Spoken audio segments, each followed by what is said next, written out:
Hey, Russell, congratulations on joining the Bucs. In your final game against them last December, Chris Godwin was mic'd up, and I guess you went up to him, maybe Mike too, and said how they inspire you. How do they do that, and what's it like to be join and bring something to that receiver room here? Yeah, so just kind of watching them as players, as technique, as a receiver. You watch guys and you try to mimic things, you learn things from different guys, and I've always admired the way they gel together as teammates, as players. They grow. Man, I play them twice a year. And I get to see those guys in action. They do so well. I just wanted to express that to them after a game, not knowing that I would end up on the same team as them. And could you just describe, obviously you played with a really good quarterback in Matt Ryan. What's your thoughts about Tom Brady coming back and leading this group with you again? That's definitely a big deal, man. I'm really excited to be playing with somebody like Tom Brady, a future Hall of Famer. We'll go to Jenna. Hey, Russell, congratulations and welcome to Tampa. I know that this past year was a little unexpected because you had more of a complimentary role in the Falcons offense, and then suddenly you're thrust into a bigger role. What was that like for you, and what did you learn from that experience? So for me, that was big. I came into every week, prepared, and I worked hard to kind of be in those roles. But it was definitely a big deal for me to kind of step up and show that I'm able to step in a role like that, and take that under my wing. Matt did a great job of making sure, I was settled down and I was able to take over that role without missing a beat. But it was definitely a big deal for me. And I know that during the legal tampering period, Tom Brady has been on the recruiting trail and he's been reaching out to certain people. Did he reach out to you at all? Have you had any conversations with him about joining this team? And if so, could you share a little bit of that? Yes. Tom reached out to me Monday night. Definitely caught me off guard. I just finished talking to my agent. We were talking about a few teams, and Tom reached out to me. For a minute, I thought it was a prank. Somebody was trying to pull one on me, but he just told me about, what they have here in Tampa Bay, and that he wanted me to be a part of it. He had something really special going on. Honestly, he didn't have to say much, but, he definitely had me hooked on it after that. Wow. You must be thinking, how does this guy even know who I am? Oh, man, it was definitely special. Thank you. We'll go to Luke Easterling. Hey, Russell, welcome to Tampa. Congrats on the new deal. I know Bucs fans might be, somewhat familiar with you. Again, you've not only played, in this division, but you've had some of your best games against the Bucs over the last few years. But for those who would like to become more familiar with you, what do you bring to this team as a player, and also just a little bit about you as a person kind of off the field? Well, versatility, I can go inside and out. I'm really dominant inside. I'm really dominant against man coverage. Quickness, in and out of breaks. I get open, like I said, against man coverage really well.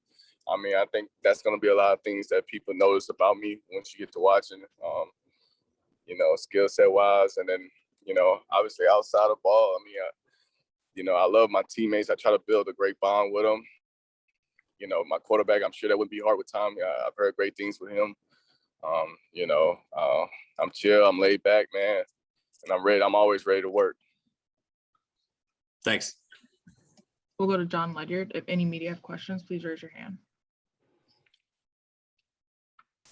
Hey, Russell, I'm just curious. You mentioned being able to play inside and outside. I know you'd mostly played in the slot until last season, and then you played a little bit more outside last year than even inside. What are the big differences between the two, and is there a comfortability level you feel with one or the other? So I would say going outside, you got to play a little bigger. You got to show a little bit more speed, be able to show that you can stretch the field. threaten guys. You're gonna get better cover guys outside, with corners, for sure. So you got to be a lot more detailed. Definitely in the slot. There's a lot more thinking though, for sure. So that's the biggest difference I've seen in the two.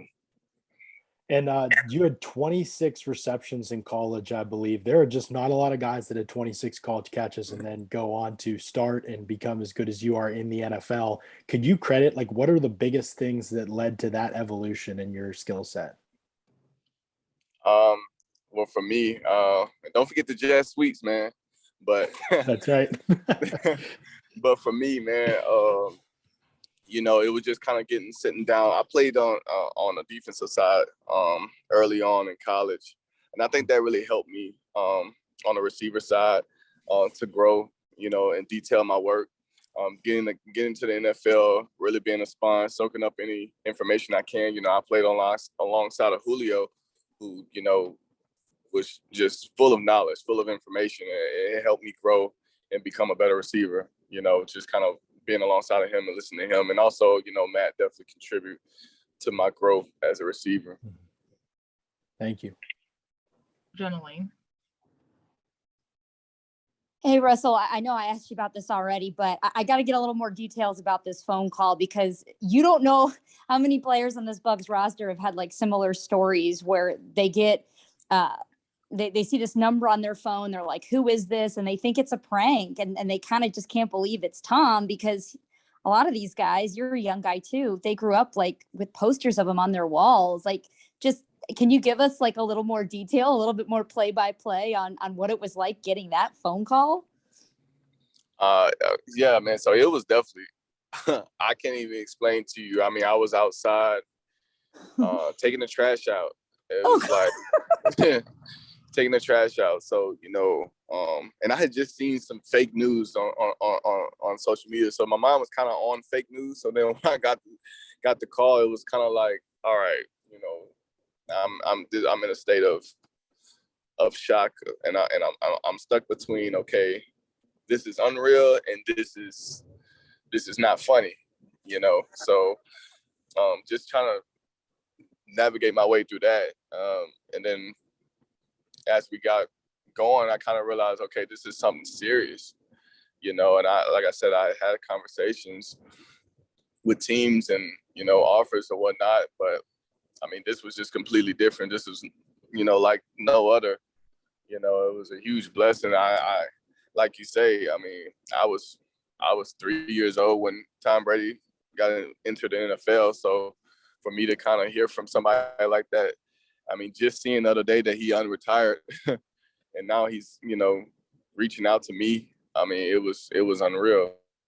At what point did you realize this is not a prank? This is not a joke. Like, this is for real. This is Tom Brady. Probably midway through. Midway through, I can kind of tell, in the delivery that, okay, this is real. I'm sure somebody wouldn't be able to go to the extent of what, he's going through right now. We have time for a few more. We'll go to JC Allen. Hey, Russell, congratulations on the contract. Carlton Davis had some, high praise for you the other day in his press conference. Just wondering, you've gone up against this cornerback group quite a few times in your career. What stands out to you the most about those guys in the defensive secondary? Yeah, CD, for sure, one of the best corners I've gone against in the NFL. I mean, the dude, I think he's underrated. He's real tall. He's tall, long, but quick for his length. He's able to play on a quicker side of things. He's very aggressive. Man, he's just all around good corner. Like, you really got to come with it when you go against him. And the whole secondary, they've always been tall, fast guys.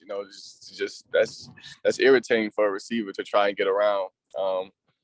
Guys like that, they're sticky. It's just hard. I got a lot of respect for them boys. I'm excited to be playing with them.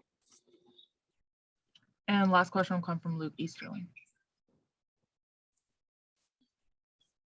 Russell, I know the Bucs already obviously have two Pro Bowlers in Chris and Mike. But really, this team, when they didn't have a reliable third option last year, that the offense really, it showed. You could tell that it just wasn't firing the same. And in today's NFL, that third receiver spot, just like the third corner spot, is really a starting position in this NFL. How does that affect the receiver's mentality? And again, going back to last year when you were thrust into that number one receiver role, do you really just have to operate at all times like, hey, I'm not the number three guy. I have to act like I'm the number one guy at all times? Precisely. So, you come into it, you don't really look at it, so he's the one, he's the two, he's the three, because at any given day, you got to be ready to play on a one level. You might have a bigger role in a certain game that's in the one receiver type, role. So you have to be ready to, at any given time to play as if you're a one. That's how you get really strong receiver cores. Everyone's playing on that wide receiver one level. So definitely, the mindset is in that state.